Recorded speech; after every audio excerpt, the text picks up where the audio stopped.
very much. It's a pleasure to be here on this lovely day. And yeah, I guess you guys got a thing going down here this summer. So it's a pleasure to come visit you and see how you're doing. How's everything going? Good. Yeah, okay, good morale, seems like. Great.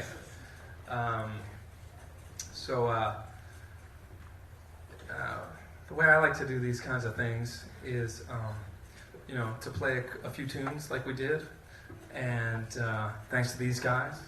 Yeah.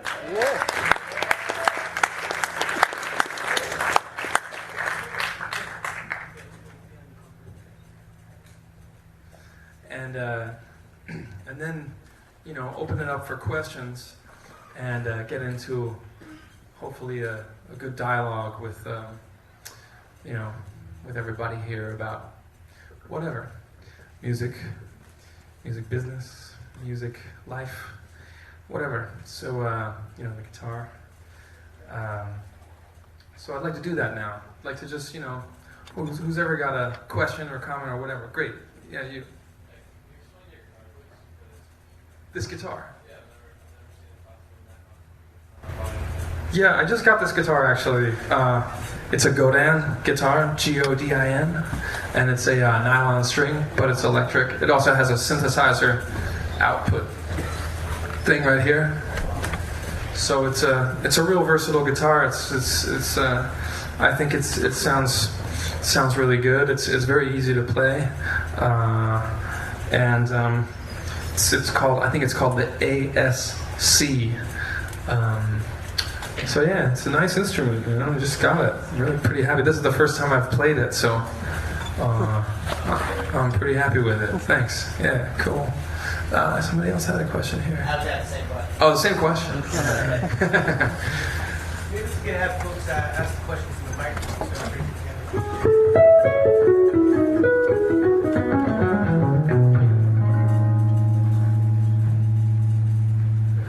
All right, well, that about covers it.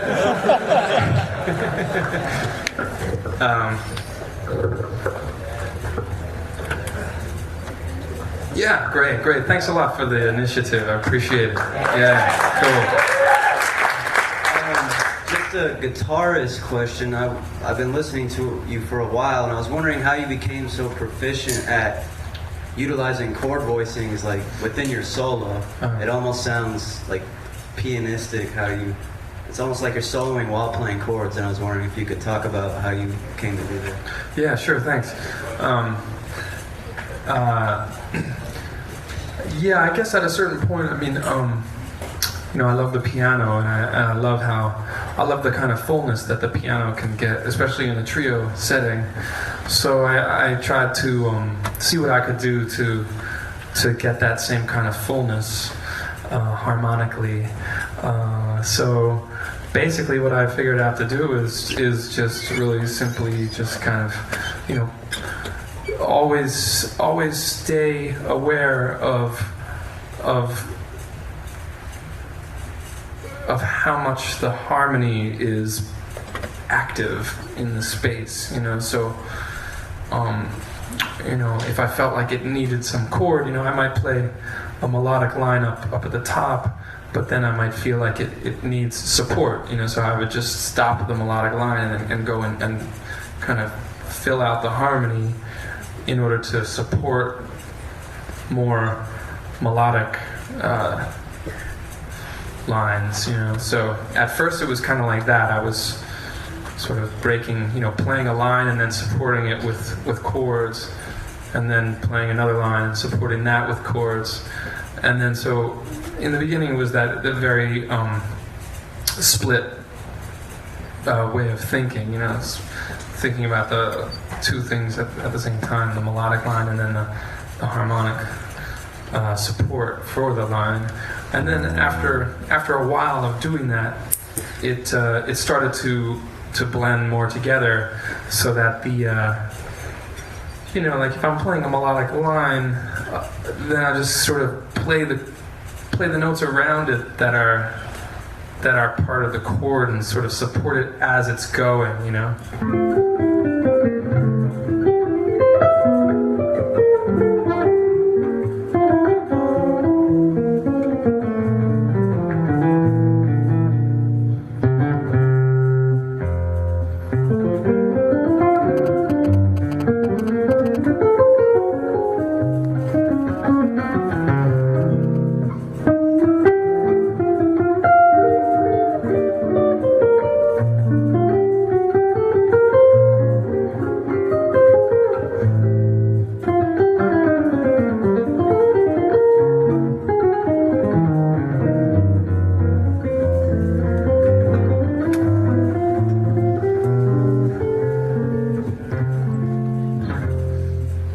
So I'll hear the melody, I'll know the chords, and I'll just kind of support the melody with parts of those chords as I'm moving, Maybe that'll lead into some kind of reharmonization that'll just come from wherever the melody happens to be at a certain point, I know it sounds a little vague, but the principle is very simple. So, it's just basically support your harmonic line, support your melodic line with harmony, And so I would practice just doing that, That was the only technical underlying theory, just that idea, support your melody, And one of the things that you encounter when you do that is that there's places on the neck that you're unfamiliar with more than others. So there are some exercises that I devised to practice that.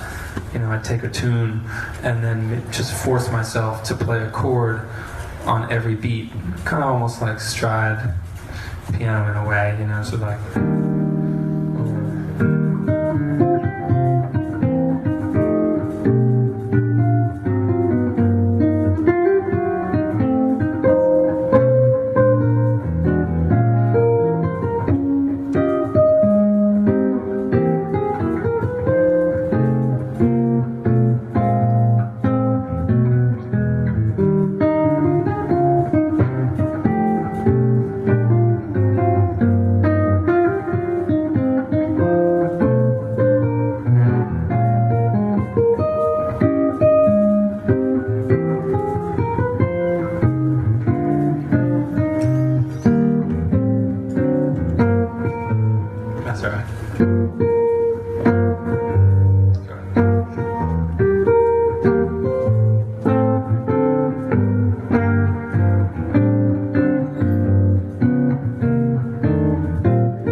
doing that, taking a real simple song like that and just trying to, if you put two chords on every beat, then there might be two beats of the same chord. In that song that happens a lot.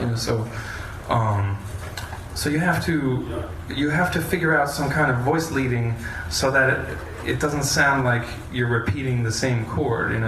So that's where you find like the passing chords. So if it's in the book, if it's written E flat, if it's written E flat, C7, F minor, B flat, then instead of playing, two beats of E flat, you can think of that it's going to C, so there's you can have that second beat to improvise a passing chord to C, so you might go.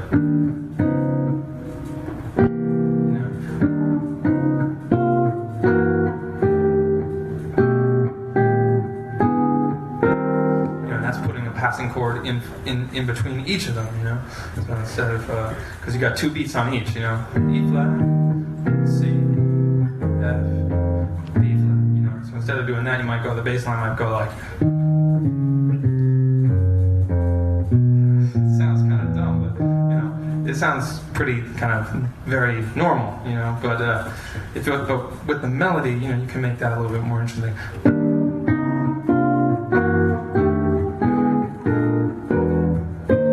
Or something like that.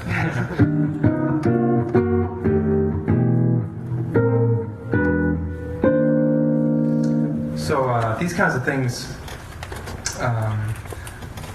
your question makes me think of these kinds of things because when you're playing your melodies, if you're thinking harmonically, then you can use those types of passing chords in your lines, and it doesn't have to be so traditional sounding. That can be what leads to a more modern kind of sound. So instead of that, you might have 1, 2, 1.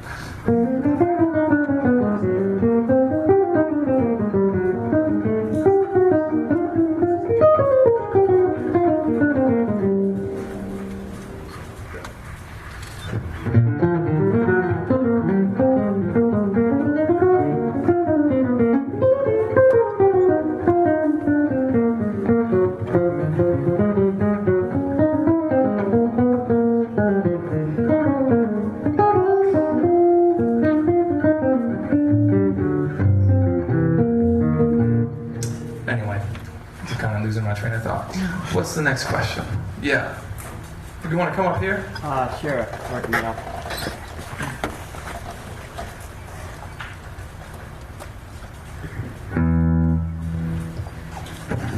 I was going to say it. Leave out your playing.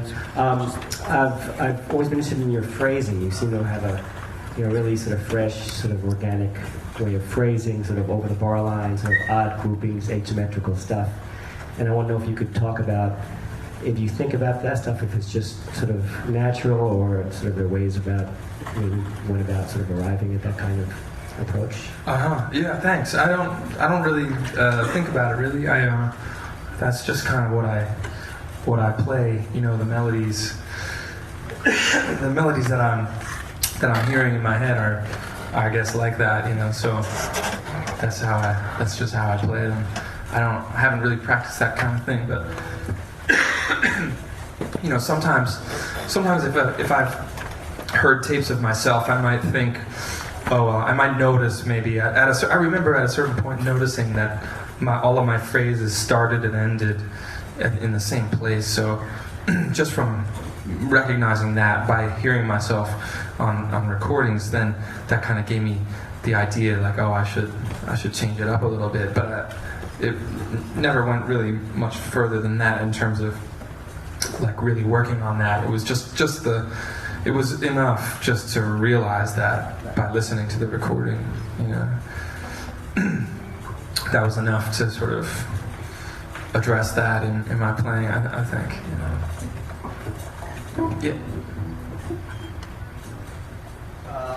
I'm one of many musicians here who was trying to make a living out of music. I was just wondering what you suggest for people just getting into the music business, what you did to start off, how you think people get successful easily. Well, well, I would suggest forgetting about being successful. First off. Yeah. I mean, really. I mean,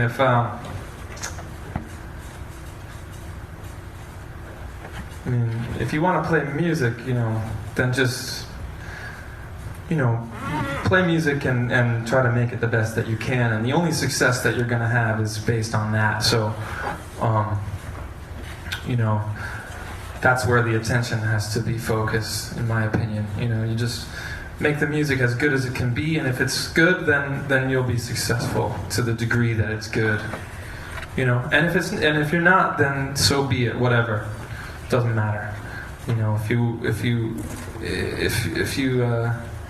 If you're gonna play music, especially if you're gonna play creative music or jazz or whatever, you got to give up the idea of like trying to make it or something. I mean, that doesn't mean don't try to make your situation better. Of course, take all the opportunities you can to improve your situation, but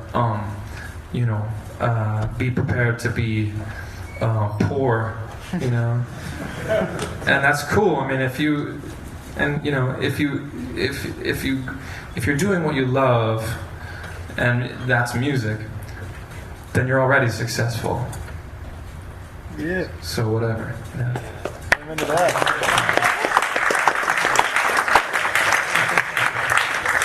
Yeah. I'm saying, yeah.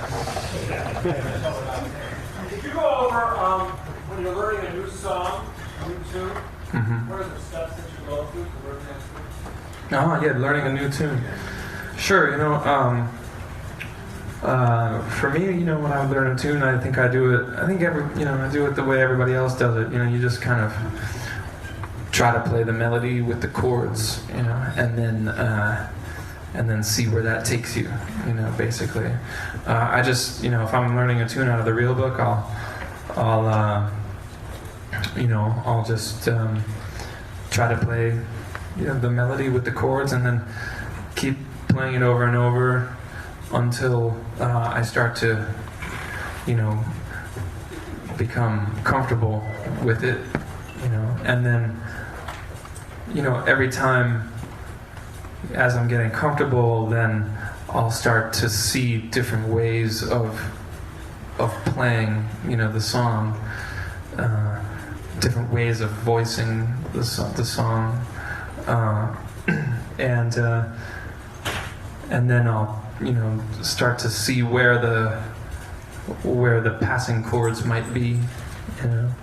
Then I usually would like to listen to as many versions of that song as I can, and that'll give me a real good perspective on some part of the history of the song, to see how different people do it, and there can be radically different ways, and those ways can be inspiring.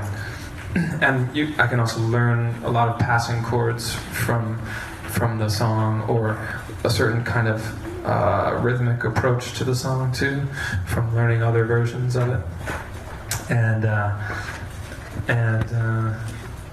basically, what I do, if I really am going to learn a song, I just play it over and over and over again until I just kind of get into like a meditative trip on the song, and then after maybe an hour or more, then it'll start to open up, and I'll keep playing it, sort of waiting for it to open up. You got to kind of unlock the secrets of the song, and the only way to do that is to really learn it, to really internalize it. So my process is like, really simply just try to play the melody and the chords, still looking at the page over and over, and try to find out a good way to play it, just very basically. Then play it so much that I start to memorize it and take my eyes off the page, and then maybe look at the lyrics and see how the phrasing of the lyrics is involved in the song. Actually, I find that looking at the lyrics can take me off into a whole other tangent from the song. Instead of thinking about chords and notes, and you start thinking about the meaning of the lyrics, and that can lead into other areas that you wouldn't, that come from a different place than thinking about like harmonic substitutions, this and that, and all the other thing. But if you're thinking of the vibe of the meaning of the lyrics at a certain point, if it opens up, you might want to open up too if the lyrics do that. So you might just play an open chord, because you want to open up, so you might at a certain point just go off into a different trip, So then I'll start to really be really learning the song. And after a while, be able to play it. So that's my process. Yeah. Hey, Peter. Hi. How are you? Good. Great to see you. Great to hear you as always. All right, man. Great player. Shit. Maybe I can ask this for all of us because I think it's something we'd all notice about your playing. One of the harmonic things that you do, and linear thing you do, is use like unusual combinations of triads that are either like reminiscent of like Coltrane or McCoy, and yet at the same time Bach. I've heard you do warm-ups at Fat Cat where you're going through all these sequences of beautiful triads cascading up the neck and stuff like that. So if it's not too guitar nerdy, if you feel like sharing some of that stuff, or just talking about some of the harmonic devices that you explore on the neck. And then also, maybe the extension of Kenny Wessel's question, just rhythmically, your approach is so unique. Like I find one of the things that I've had to develop in my playing and work so hard at is like harmonic rhythm, and the more adventurous my ideas get, like to try and not turn the time around. Or, and like I've always wondered if maybe it's because you play piano that you're so grounded in the time that you can, do the things that you do phrasing-wise. So if you want to just talk about swing and how you kind of ground yourself to groove and stuff with phrasing, that would also be great. Okay, wow, tall order. I'll get you for that, man. All right, wow, great. You guys are in great hands if you're with Peter.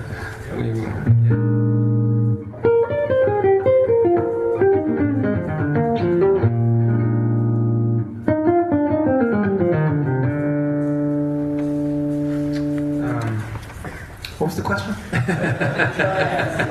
Triads, right. Geez.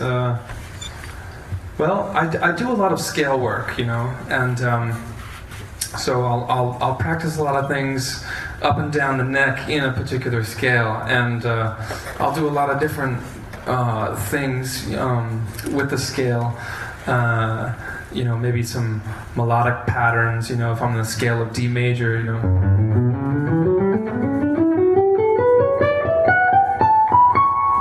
maybe I'll,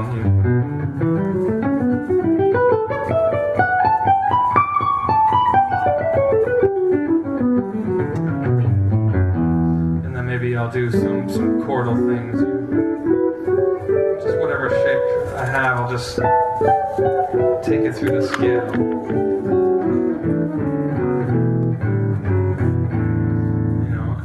So then eventually you have triads, in that context too.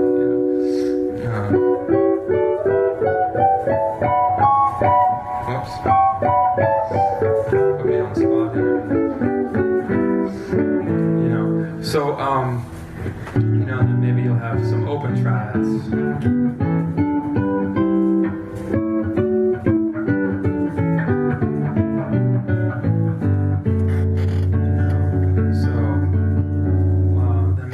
Chord progression, then you have some triads. If you take one chord, maybe A minor 7, you just figure out where some triads are.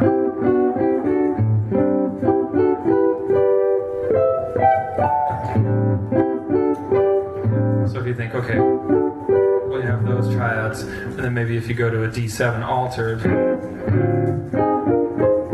Then you have some other triads, like on the D7, you have like A flat and B flat triad for D7 altered, so maybe you combine them,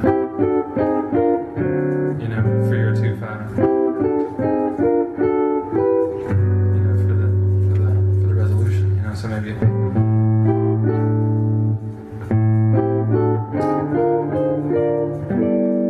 And that might be your thing.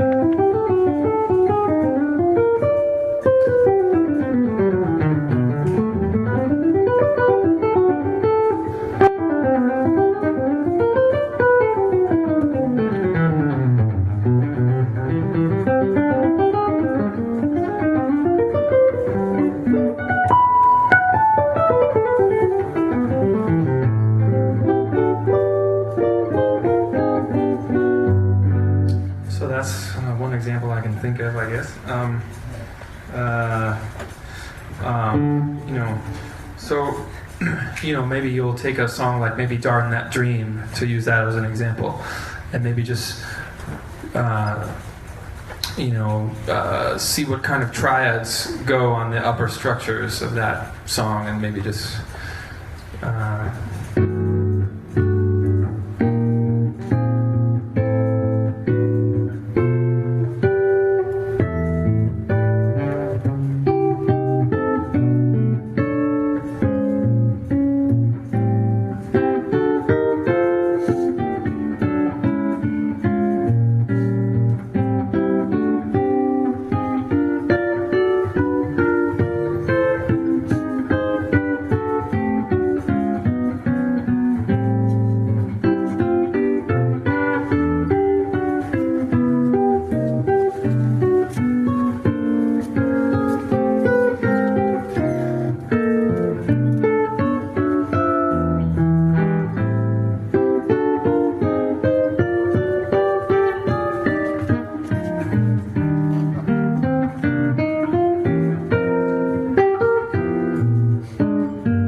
I'm just thinking off the top of my head here, man.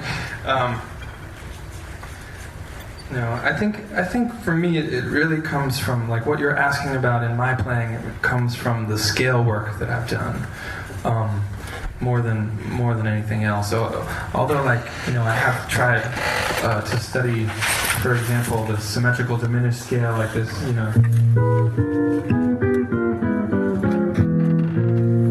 that scale.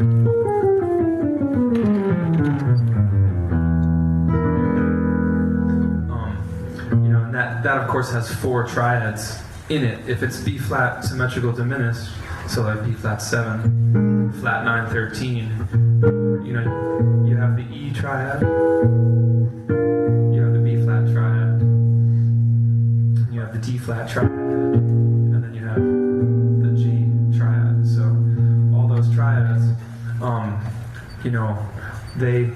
they combine on the neck in very complex patterns, So part of the work that I did a lot was trying to find how those triads all interconnect, with their different inversions in different places on the neck, So I might have done an exercise where take one triad and then stay there until you see another one.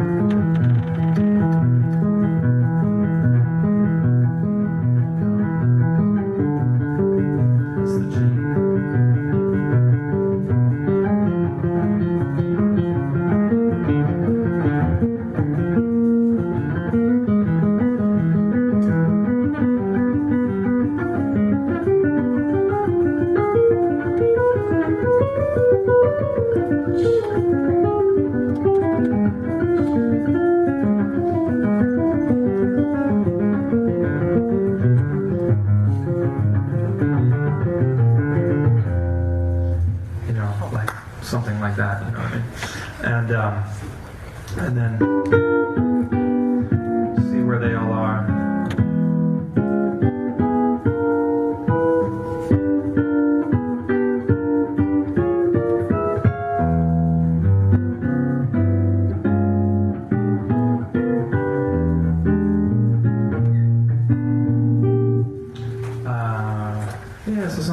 let's see. Your second question was about like rhythmic phrasing, yeah, which is a real interesting question. Like harmonic rhythm is a big thing. Yeah, it's like if you have like chromaticism in jazz is very much about weak beat, strong beat, weak beat, strong beat, weak beat. And what's called the Bebop scale is basically the major scale with a chromatic note in it, so that the harmonic rhythm is sort of corrected from just the scale being 7 notes. Because if you play the scale in tempo,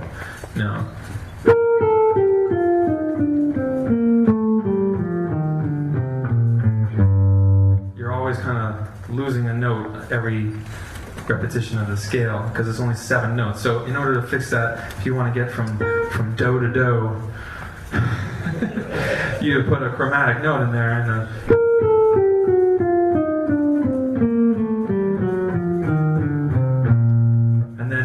then your harmonic rhythm is all straight, So that's what they call the Bebop scale. Is putting chromatic notes on the weak beats to connect the chord tones on the strong beats, So there are different ways to do that. You can play the quote-unquote Bebop scale like this. You can put the chromatic note in between the 6th and the 5th degree, or you can put it between the 5th and the 4th, like.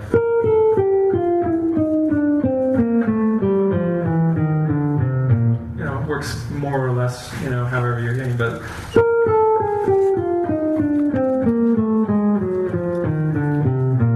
So, in the end, or you can go like.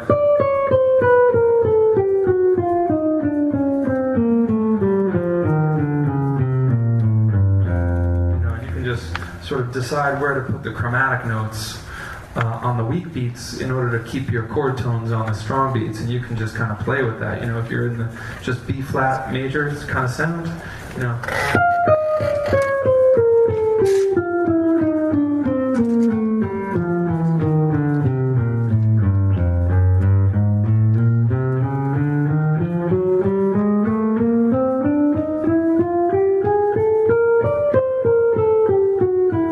and then maybe a turn like that also works. So all of those, chromatic passing notes and the turns have everything to do with weak beat, strong beat, weak beat interplay, where you have the chord tones on the strong beats and the passing tones on the weak beats, and that relates to harmonic rhythm too, because it's the same. Just in chords, if you have a chord progression, and like the example I gave you before, where you have the first beat with E flat major, then you have like an off beat, and then the next chord, which is C, which is another on beat, and then you have an off beat with a passing chord, and then the next chord of progression, which is F minor, so you have this strong beat, weak beat, strong beat, weak beat, strong beat.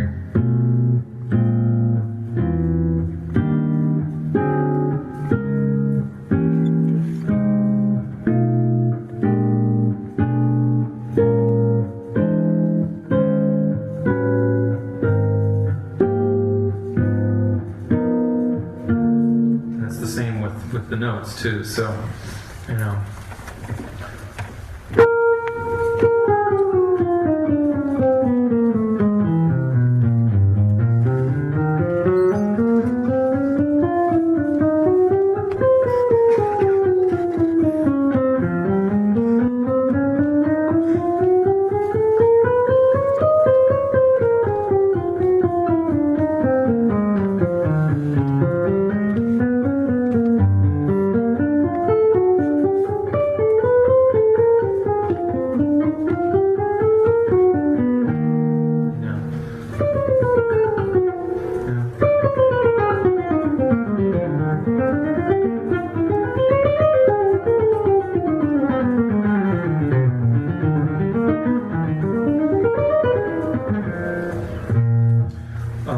You know what I'm saying? Even though that last little bit was, not really what I was talking about,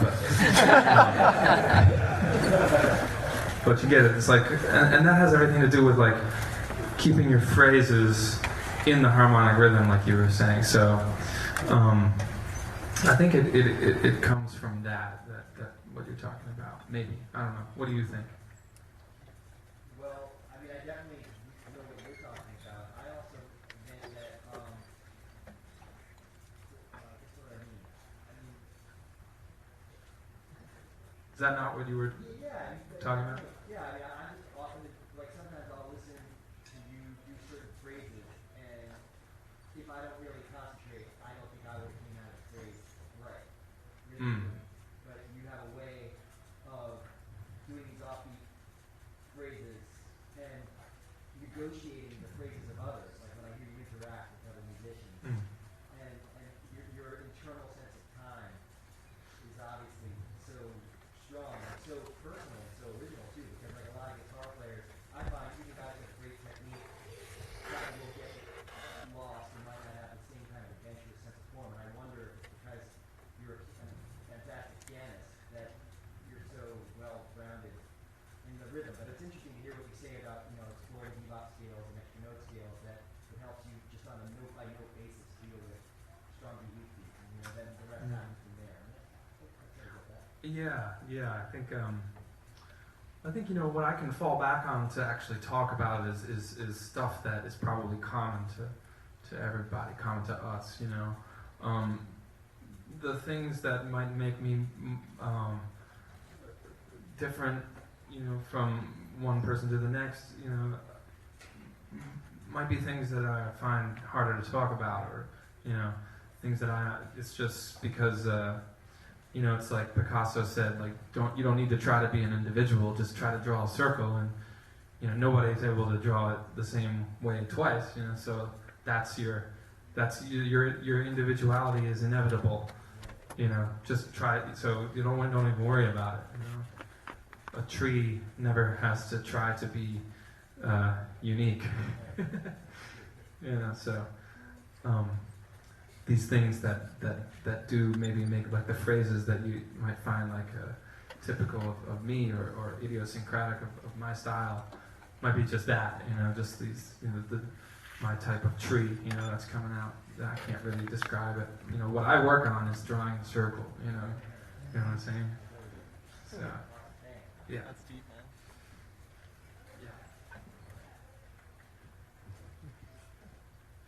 Thanks so much for coming. It's really nice having you here. Thanks. It's great. I have two questions. One question is, I've heard a rumor that you spend a lot of time listening to classical music. And if that's rumors. True, yeah. if that's true, slander. If that's true, it's like I'm curious, like how active of a process is that? To the point where you like put a lot of it on guitar, or that you work through it with piano, you do a lot of analysis, or do you like pick harmonic motions that you find intriguing, or I guess just your relationship with your listening to classical music. That would be one thing. And then the other thing is, a friend of mine, he was explaining to me something that you were shedding on that maybe you don't even remember, because I think it's been a couple years, but it sounded very intriguing, and so if you do remember it, I'd sort of like to see what that was about firsthand instead of secondhand. And it was kind of the way he described it, it was sort of like a free harmonic improvisation that used either a voice leading concept of like free harmonic improvisation, or maybe it was like a multilinear improvisation that like created some kind of improvised atonal or non-tonal harmonic motion. Whoa!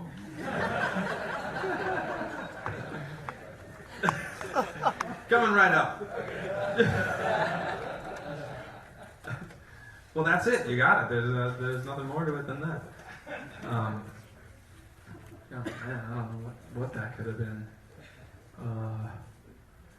The first part of your question, or the first question. I've listened to.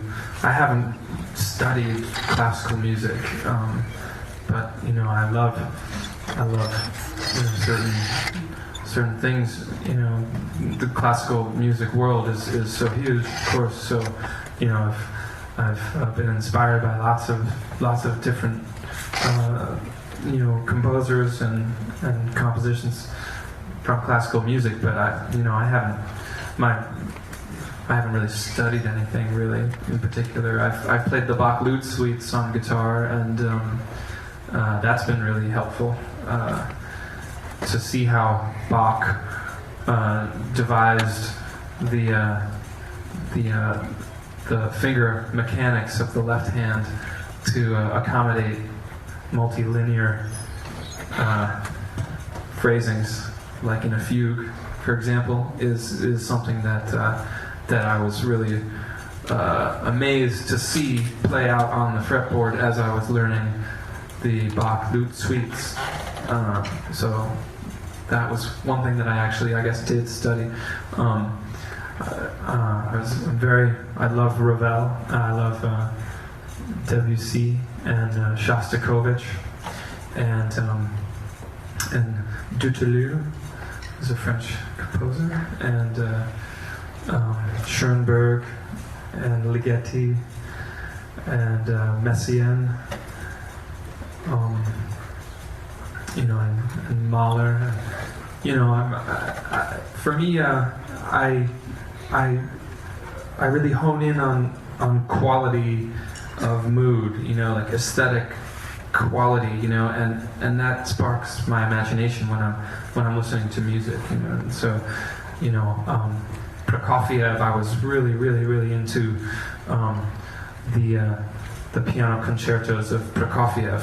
I had these recordings, and I was so inspired about the kind of mood that was created, you know, by this music at certain parts of these pieces. And so the way that, like, if you're asking about how I was inspired by that, or what my relationship to that was in terms of my own music, like I would think to myself that I mean, it would give me the imagination of the type of mood that it had, and so when I would write, I would go back to that mood and try to get back to it, you know, with my own music, you know. So that might come out with that might be a part of the inspiration of one of my compositions. I know "Dream of the Old," which is a song of mine.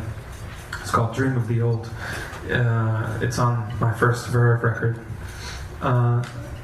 That one was very much inspired by Prokofiev, and in the sense that I really wanted to make a longer piece that went through different sort of movements, you know, and had a sort of orchestral type of feeling to it, even though, I mean, maybe you wouldn't think that if you just heard the piece and, you know, I didn't know that about it, but that's the background of that piece, you know. So that's sort of my process about my relationship to classical music. Let's see, the other question was about this thing we were talking about. I don't know what that is. I really don't know what that is. I mean, sometimes I improvise with harmonic structures that are slightly random in my head, you know. Like that's one thing that I do is you know, like I'll play and then I'll wait for a chord to come into my head, and I'll just start playing on that chord, and then wait for another one to come, and then play on that chord, and see what happens, you know. And you know, I'll do that a lot, you know.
Like there, I'm just thanks.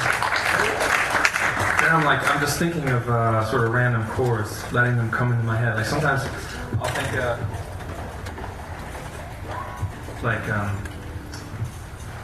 I'll sort of page through progressions that might be traditional progressions, but then only decide to play at certain points in the progression. So if I think E flat, C7, F minor, B flat 7, I might just play on maybe one of the passing chords that is part of that progression. So maybe I'll play on like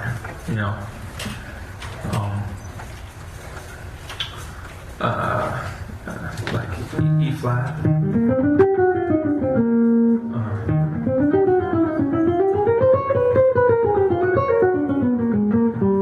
That would be if I played over all of them, but maybe I'll just play over.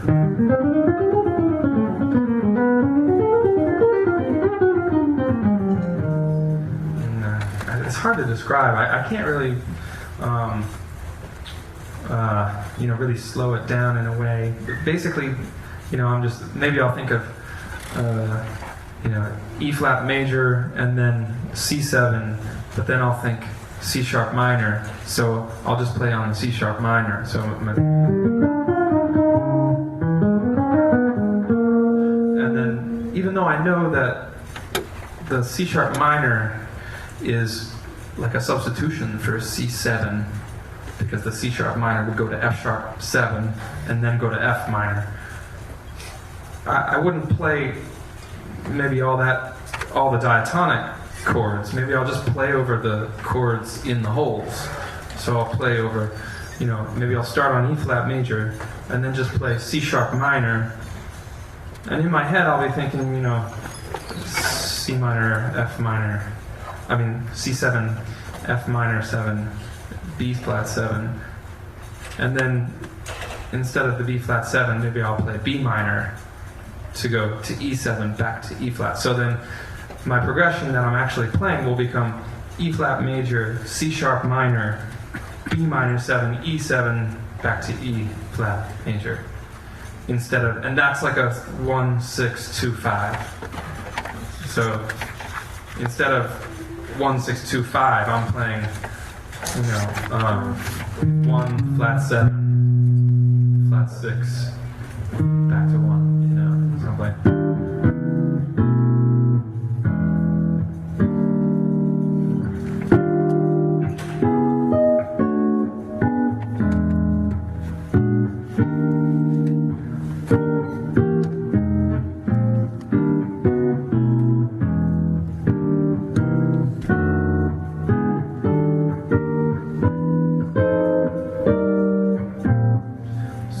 That's sort of what comes to mind when you ask about that sort of whatever you said.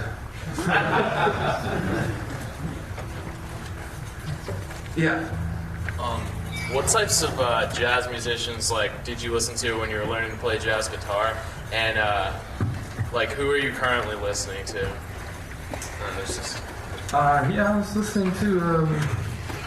When I first started out hearing jazz. I was hearing Kevin Eubanks, and there's a great Kevin Eubanks record called Opening Night. It's his first record. I think it's his first record on GRP, and it's really an amazing record. I would really highly recommend it. Get it on Amazon. It's really a great record, one of the best. So I heard that, and that really blew me away, got me into jazz, and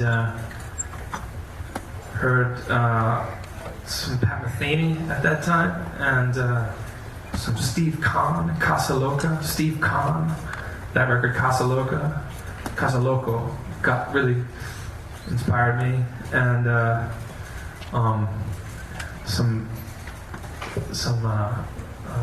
Bill Frisell was out at that time, like Before We Were Born had just come out, and Schofield's Blue Matter had just come out, and that was a great record.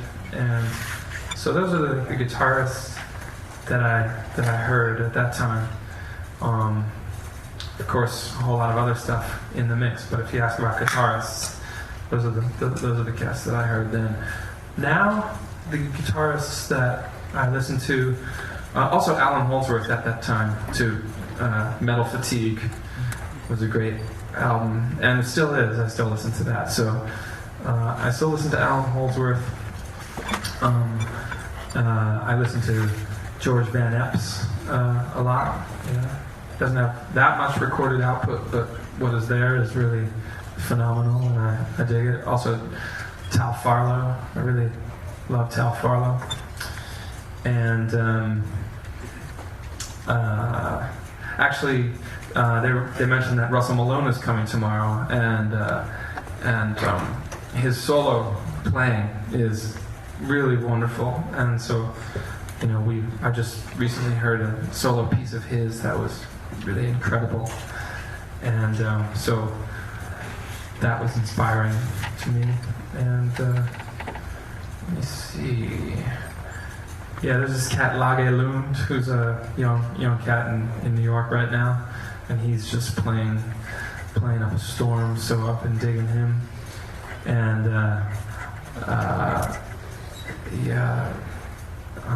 Jonathan Kreisberg has got some great stuff coming out with some great stuff. What a burning player he is! Really, really killing.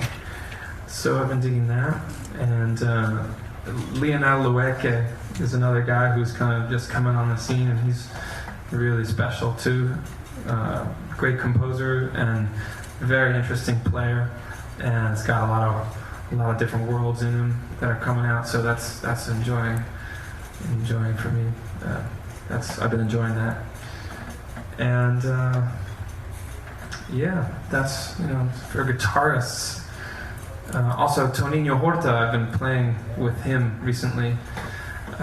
We started a project together. He's a great Brazilian guitarist, really fantastic player and writer. And we started a project together. We just I think 2 weeks ago, started this project. We played at Fat Cat in New York, and then we went to Tokyo for 4 gigs there. And so I've been digging his playing too. So, yeah. Yes. I wonder if you could talk about some of your compositional concepts, maybe some of those, like cubism and some of those things where you seem to work on some like parallel harmony things. Yeah, I know you too, right? Yeah, it's right. The parallel harmony, cubism, that kind of thing. Yeah. Well, it's easy to play the same chord in a different fret. So, with some variation.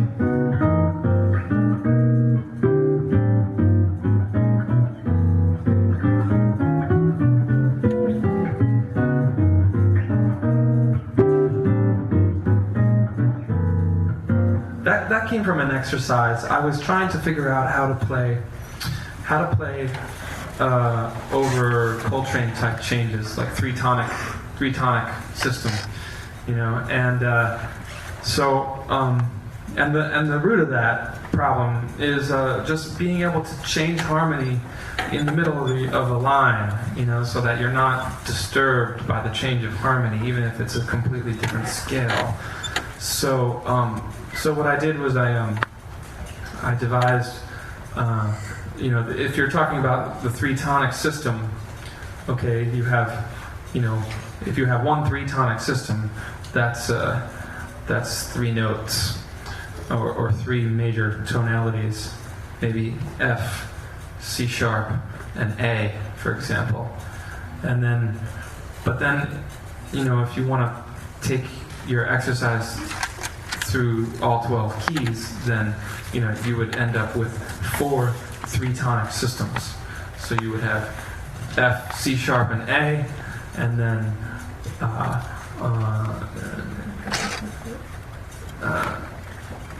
C, A flat, and E, and then I'm thinking of the ones that I came up with that the song Cubism comes from, because basically I took 4 three tonic systems and then wrote the names of the notes up on a board or on a piece of paper, and then practiced going with a metronome, practice going through those tonalities with different exercises.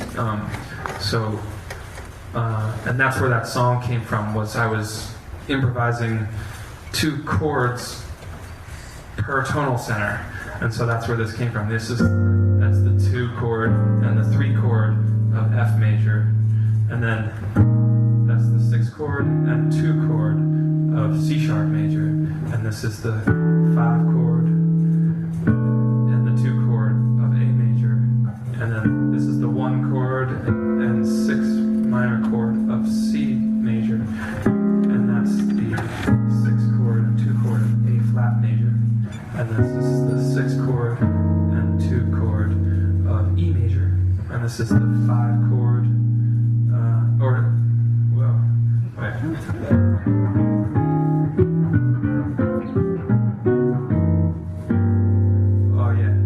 that's the 6 chord and 3 chord and 5 chord. Anyway, it's 2 chords per tonal center, and I did various exercises to practice playing through these tonal centers, and that's how that song came about. That's how I wrote it, and so the A section is that.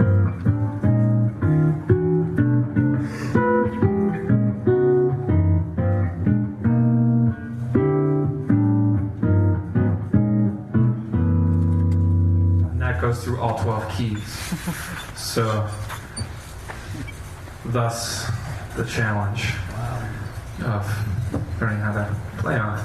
It's very difficult. Yeah. What about some of the more like not so technical compositional approaches, but just when you're trying to just write in general? What are some of your other approaches? Yeah, most of what I write is not like that. I mean, I didn't even start out trying to write something. I started out with that, like trying to learn how to play, as an exercise, But it ended up being a tune, so sometimes that happens. But most of the time, when I'm writing, it just comes from free playing, which you might stumble upon an idea, and then develop that idea, and then there's a song, That's more how it happens for me. Occasionally, also, there's something, a song just comes out, fully formed.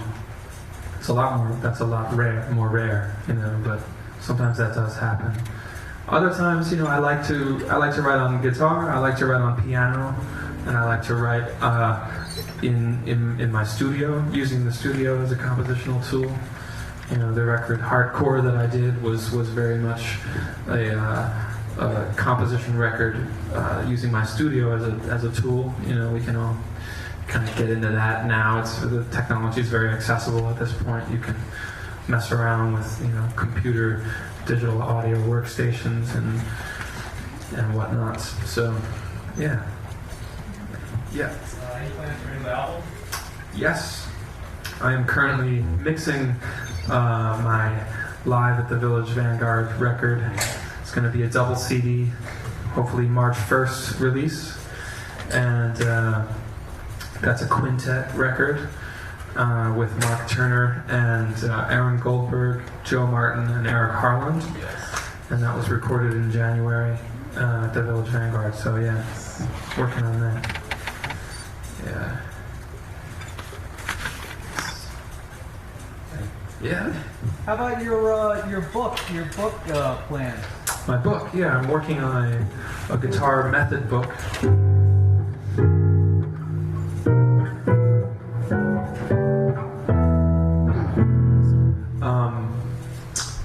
And I was working on it really in earnest for a while, and I kind of put it down and never picked it up again. And it's a shame because I know I have to do that, and it's about 70% there. It's a serious book. I really wanted to add my perspective to the written material for the guitar, because I felt I like teaching. I really like teaching a lot, and I find a lot of really interesting things come out of that context, teaching. So over the years I've taught a lot, and I feel like I have a certain perspective on things that might be helpful, or useful to students. So that's why I wanted to do that, and I did it. It's very, very thorough. It's a method book, in that sense, but it's not like an exhaustive kind of like, every extrapolation of every combination of this and that and the other thing. Like, it's more like, filled with exercises, filled with ideas, filled with ways to approach things, or ways to think about things. It's holistic, yet it's very detail oriented at the same time. There's tons of exercises, and so it's going to be good. I think when it comes out, I'm really looking forward to it. But I have to finish it. So the last 25-30% of something is very, very difficult for me to complete. That was also a problem with hardcore. That last third is really, really hard. Some Fibonacci series shit there. Very difficult. I hit that 75. I hit that Fibonacci series mark, and I was like, well, I already know what it's like. I can already see the end. Why do I have to? It's over. I can already see it. I already know what it's going to be. It's just the end game. Really seeing it through is difficult for me. So thanks for that little reminder. Yes? Are there any books that you use for growing up that really help with your platform? Yeah, there are a couple books that have been really good for me. Let's see, Harmonic Mechanisms for Guitar by George Van Epps. There's 3 volumes. And they're great books. Harmonic Mechanisms for Guitar by George Van Epps. And another great book is called Jazz Improvisation and Pentatonic by Adelhard Roedinger. And that's a great book too. I got a lot out of those Ted Green books. Recently passed away, unfortunately, and he's written some really excellent books. Interesting books like of his are like single note soloing. He has these books that are very like very, very sort of almost lick oriented. Like it's just like all these like bebop licks, but they're great. There's some really great stuff in there, so that's good. Another book that I got some stuff from is Slonimsky's Thesaurus of Scales and Harmonic Patterns. Yeah, it's a thick one. Also, the George Van Epps books are referred to as the telephone books because they're so big too. There's 3 volumes. It's really great books. There might be others that I'm forgetting, but those are the big ones for me, I think. Yeah. One of the really unique things about your playing is the way you sing. I was just wondering, is that something that you just use to help guide you on the guitar, or is it something you just try to add for effect, or what does it do for you? Yeah, I think the singing. I was just doing that naturally, and then I realized that it was part of the sound. I would do that on gigs, just I don't know, because it just kind of happened that way naturally, and then I didn't even realize that I was doing it or didn't value it, didn't think about it, and then people would come up to me after gigs and say, what's that effect that you have on your guitar? Is that some sort of chorus pedal or something? They were always looking for the pedal that did it,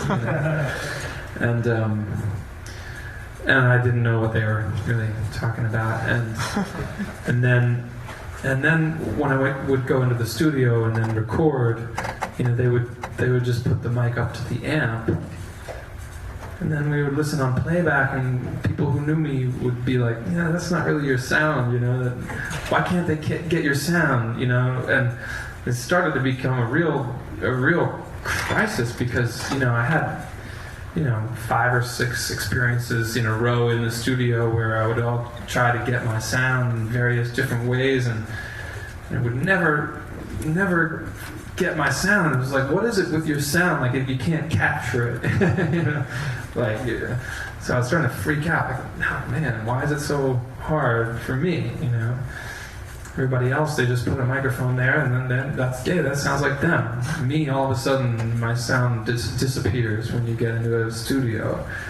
And then I realized that it was because, you know, what I was doing with my voice was actually becoming part of the sound that was my sound, you know. So after realizing that, it became more of a conscious thing. You know, I decided to use a microphone when I recorded, and then I decided to experiment with a microphone live as well, you know, and sort of pay attention to that as an element actually in my sound. And so now I have a little clip-on mic that goes into a effects unit, and I it's part of, you know, my sound, you know, now. It all came from that. That's where it came from. Yeah. Are there any guitarists that you listen to outside of traditional jazz Indian? Oh yeah, sure. Alex Lifeson is one of my favorites. Jimmy Page. Angus Young. I love Angus Young.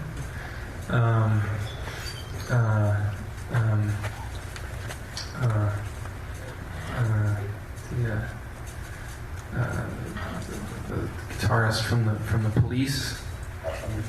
Andy Summers. Yeah. Great creative guitar work there. I always loved Bowie's guitarists. Mick Ronson was the main one who died. And Randy Rhoads, speaking of great guitarists who died. I always loved his work. I love Jeff Beck. Yeah. I don't hear enough of his stuff, but, you know, he's, one of the greatest tones, you know. Very unique sound he has. Really great. So, yeah. Yeah. Yeah. I'm interested in your right-hand technique, using your finger style thing and then using the pick. And particularly the way you hold the pick seems different. Is that a conscious choice, or? No, it's the way I hold my pick in my right hand is I don't think it's so optimal. I think it's probably could be better, but, you know, I know a lot of people who have better right hand technique than I do. So, you know, it's kind of just something I'm stuck with. That's all right, but I work on it a lot. You know, I feel like that's where I need to work the most time is in my right hand. But I find that, you know, I mean, I can do what I can do. It's not bad, but I do recognize that if I want to really get into the next level, I probably have to change something in my right hand. So I wouldn't really. I don't think there's that much to learn from looking at my right hand. Probably, yeah. Yes, yeah, back there. Could you mention some more technique ideas or practice ideas that you have done or still do to work your way around the guitar? Yeah, sure.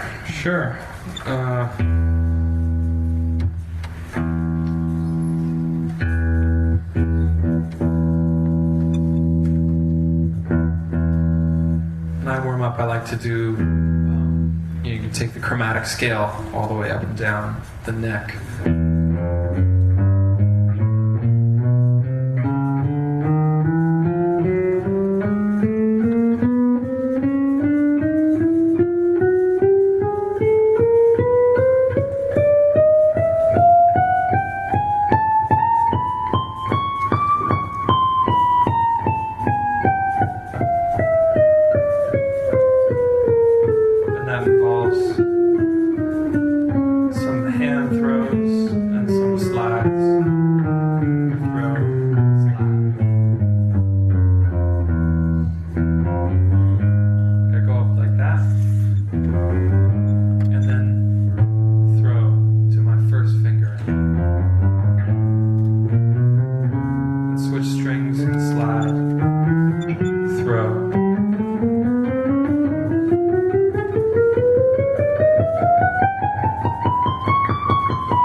that, and then.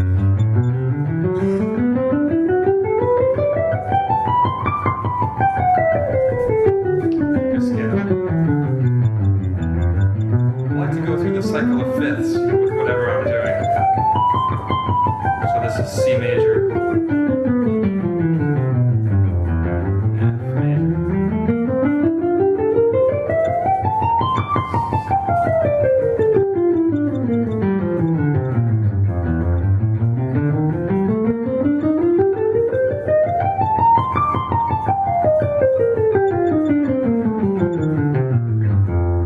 then I'll take that's the major scale up and down. I'll take that through the cycle of fifths.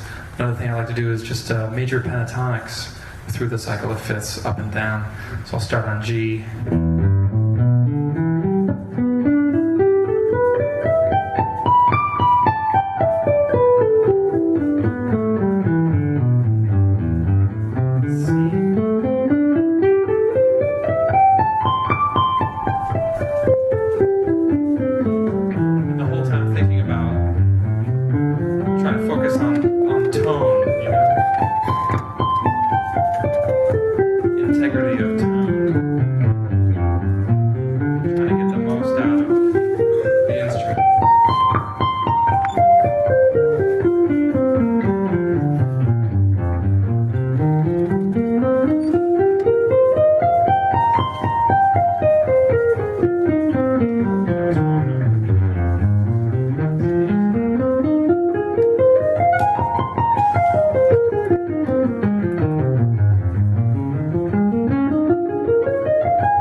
Take that same exercise and just change keys in the middle instead of going all the way up and down in one and then going all the way and down in the next.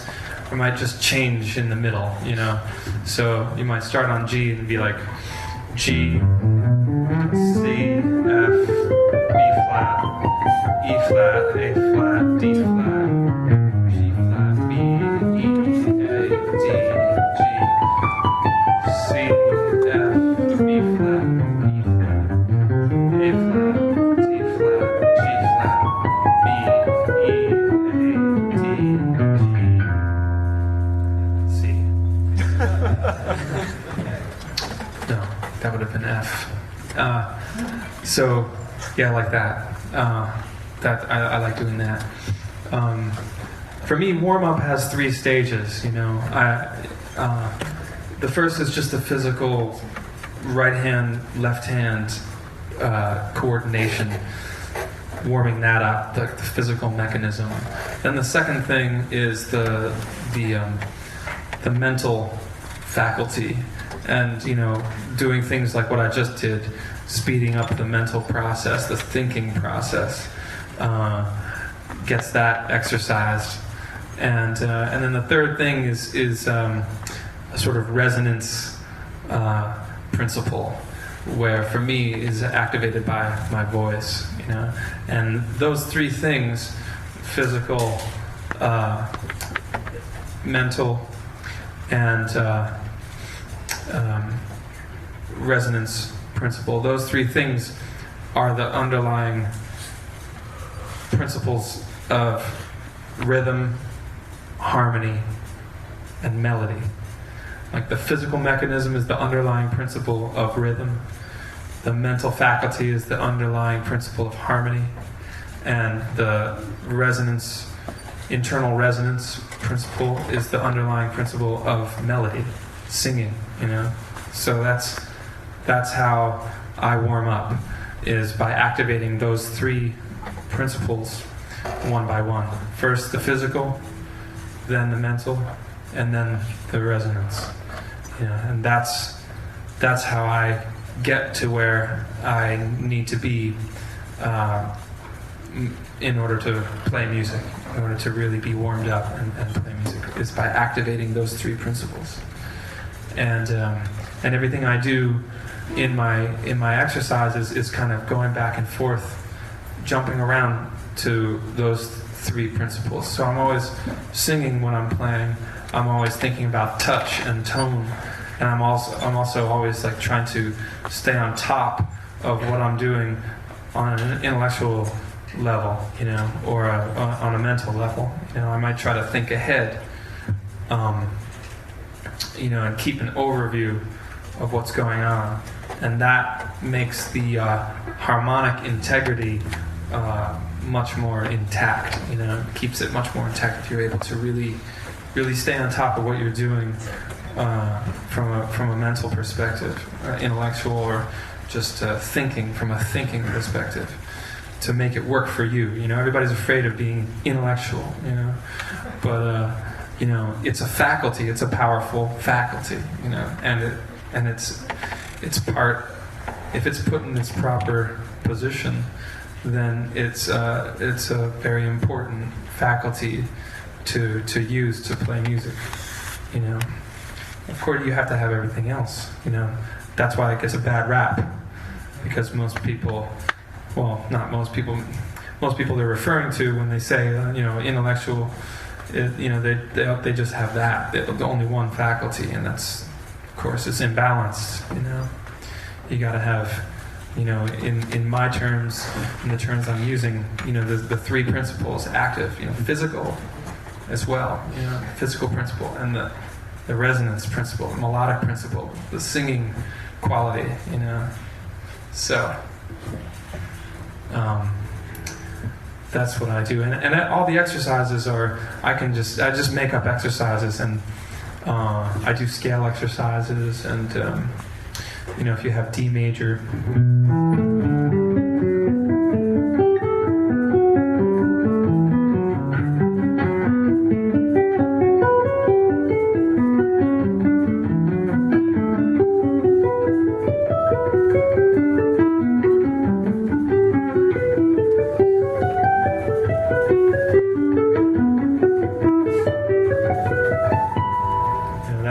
I like to do that. That's like fourths, diatonic fourths,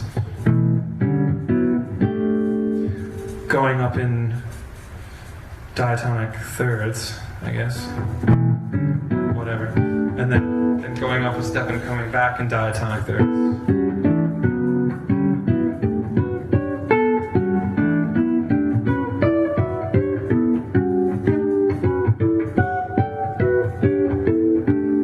Take that through the cycle of fifths. So I like to do tons of scale stuff, like taking a great way to find new voicings is to just take a voicing that you already know and take it up and down through the scale, and then you might find that at another position or at another degree of the scale, that same voicing becomes another interesting voicing that you can use, So if you have that, and that's like in the key of D major.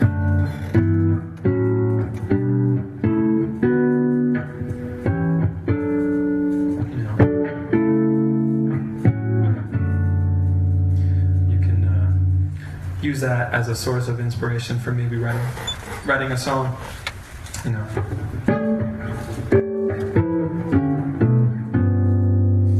Anyway, yeah. Something else? Yes. I read somewhere that you use alternate tunings on the next step. I wonder if you still use alternate tunings and next step. Yeah, no, I don't really use alternate tunings anymore. I did on the next step for several of the songs on that record, but I've been enjoying the regular tuning since then, so I've been satisfied with that. But it's really a great thing to experiment in.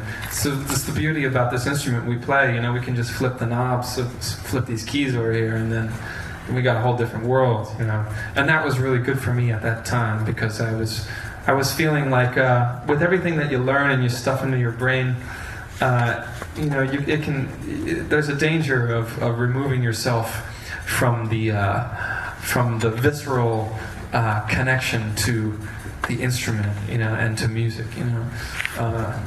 I started to feel like, I would see a G7 and then I would play a G7, and then before any of that happened, I knew what it was going to sound like anyway, and I didn't even feel like playing it really. Even after that, I felt like I knew what it was going to sound like, and it was just a drag, because I didn't feel surprised at all. I felt like I knew what it was going to sound like, before I even played it. If I just put my fingers somewhere, I just know what it's going to sound like, and that was like kind of boring to me, and I was getting into a rut, And so the solution, which was so obvious, was just flip the keys, and then you have no idea what it's going to sound like, and and that was really, really effective in just obliterating all of my mental knowledge, all of my knowledge.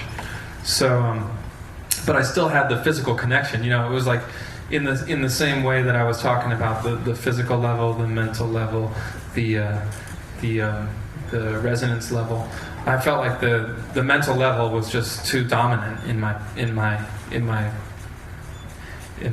process, So I just had to sabotage that, and just get back to the feeling of it, And the weird thing was that I discovered that I could still sing every note, which was really bizarre. And that says a lot about the nature of the resonance principle. It has its own intelligence, you know what I mean? It's like you don't need your brain for that, It has its own intelligence. You can sing it. You can sing anything. So that was kind of a really necessary thing for me to have done at that time. After I went through that phase, then I started to realize that in that world, what was lacking was my mental capacity, my knowledge of this new world. So then I started working on learning how to play in the new. I discovered some different tunings, that I used to write songs.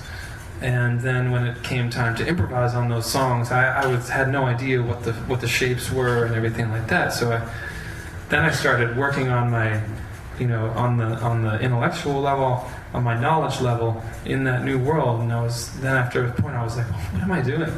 Why don't I just go back to the old tuning?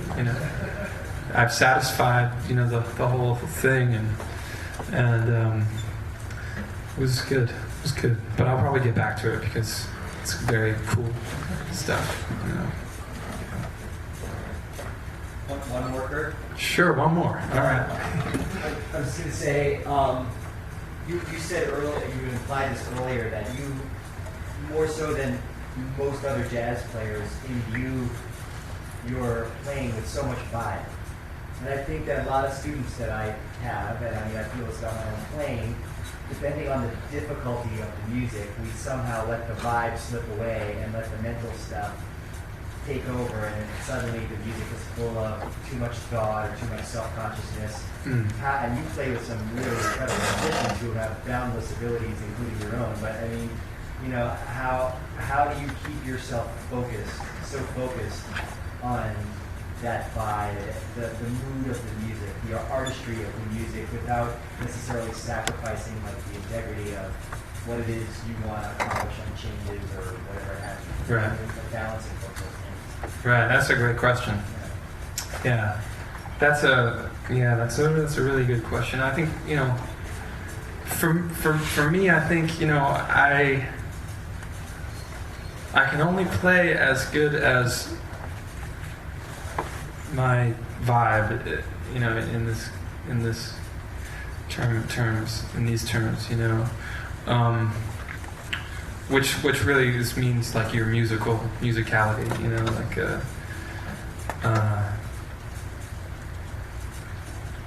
so for me the challenge is learning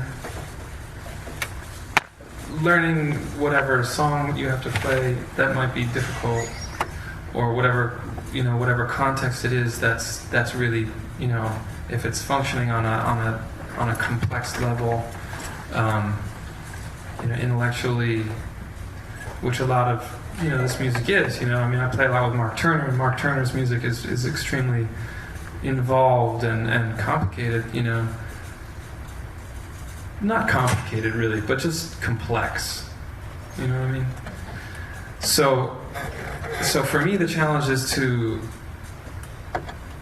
study the music to such a degree that,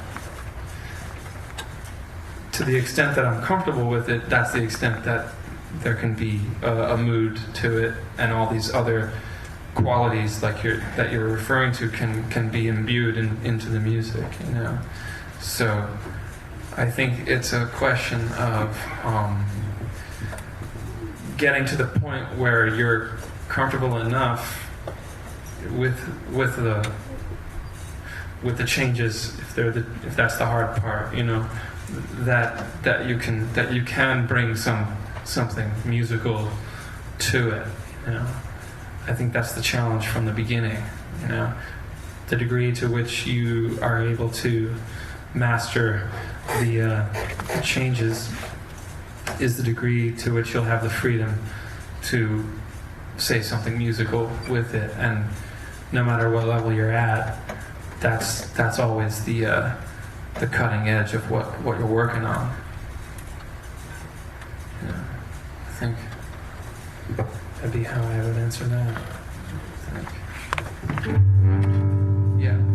I have one more question about practicing techniques. I noticed, you know, when you would run those scales and stuff, I know I myself sometimes forget what notes I'm playing, and it just becomes sort of a visual shape thing. Mm-hmm. And I wonder, in your playing, how you balance, you know, really knowing what you're playing as opposed to just running fluid. Yeah, I think for me, you know, it started out purely visual, you know, for me. Then later, after that, it was sort of like I would think not just in visual patterns, but in terms of scale degree or chord degree, you know. So I would think 1, 3, 5, 7, flat 9, sharp 11, 13, flat 9, 3, or something like that. And you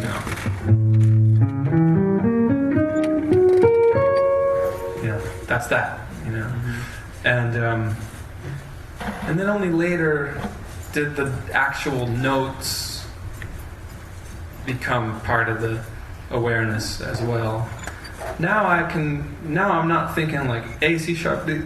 You know, can't think like that, but at the same time, yeah, I know.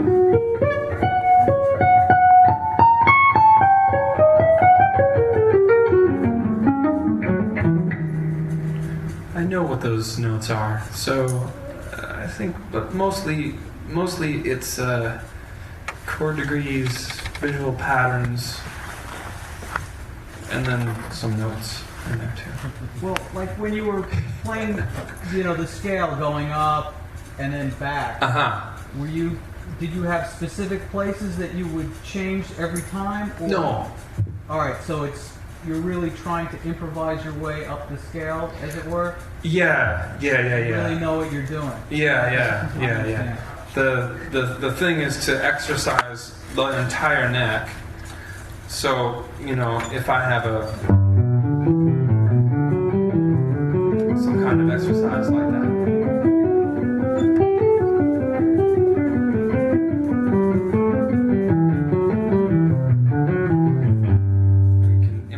Going anywhere on the neck.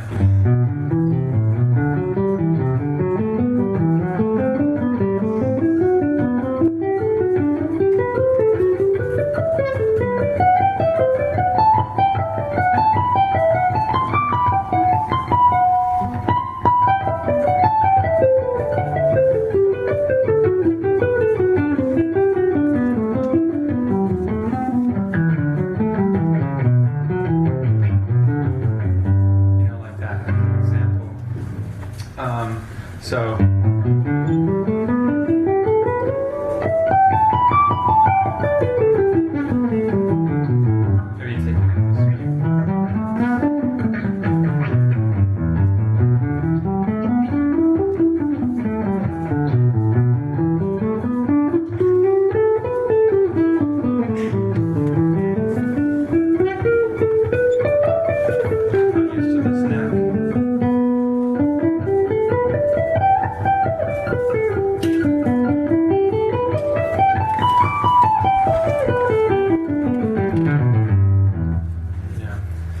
I'm still getting used to this neck because it's wider. Yeah, like my desire for myself is to be able to if somebody says a chord, then I see the whole thing on the neck, and I want to be able to do that because I want to have that be not the issue. I want to just have it there. So whatever's happening musically, I don't have to worry about. Okay, now I have to go down there because I knew it down there. Okay, now I can go back up here a little bit. Oops, gotta go over there. Want to be able to be free to stay in one place as lots of stuff is going by, or to go in lots of different places as things are staying put. If a harmonics, So I want to have the freedom to use any combination of movement or non-movement, or do anything that I feel like doing. So definitely have to practice, this way, in like the 7 positions of the scale, and then diagonally this way and diagonally that way,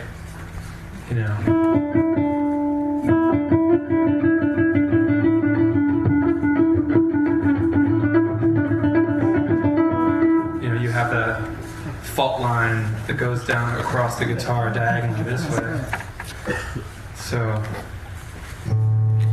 that's a consideration. So being thorough is, I think, at this point in my life, something that's possible. Before, it was kind of fragments in order to create the resources to play music effectively. At this point, I think I'm able to be thorough about each one of those areas that before were maybe just fragments. That's the good thing about getting older. Because in the beginning, I couldn't be very thorough about any one thing because there were so many things that needed attention that, in order to be balanced, it had to be fragmented almost. So now it's much more holistically connected, everything to each other. It's nice. But, yeah. So maybe we should play a couple more and call it a day. Okay. Cool. Thanks.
go.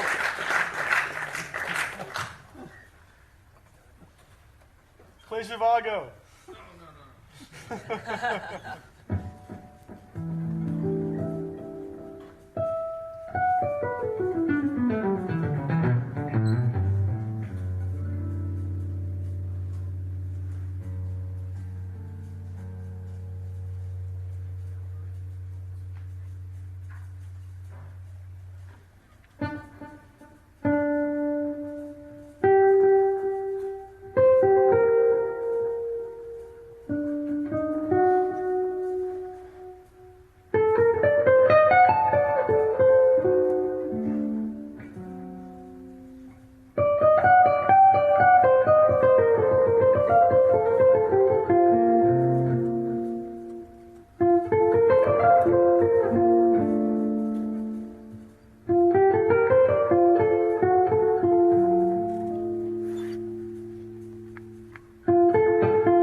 Thank you very much. Thanks a lot.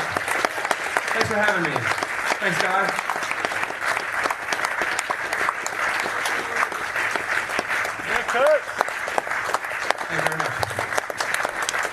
I want a big hand for Kurt Rosenwinkel, everybody.